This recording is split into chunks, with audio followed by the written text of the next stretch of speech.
ఇలా ఆదివారము చికెన్ తెచ్చి వండుకుందామంటే చికెన్ తినొద్దంటుండ్రు. చేపలు తెచ్చుకున్నాం. ఇక చేపలు ముక్కలు చేసి దొడ్డు ఉప్పు వేసి మంచిగా గడుక్కున్నా. ఇప్పుడు ఉప్పు కారము అన్ని వేసి కలిపి పక్కకు పెట్టుకున్నా.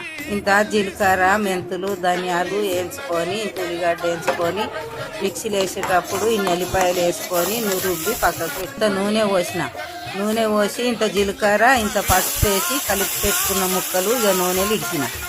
ఇప్పటిదాకా మిక్సీ పట్టుకున్న మసాలా కూరలు వేసుకున్న ఒక నిమిషంకు చింతపులుసు పోసుకొని జర పక్కలు పట్టి కూర కలుపుకోవాలి.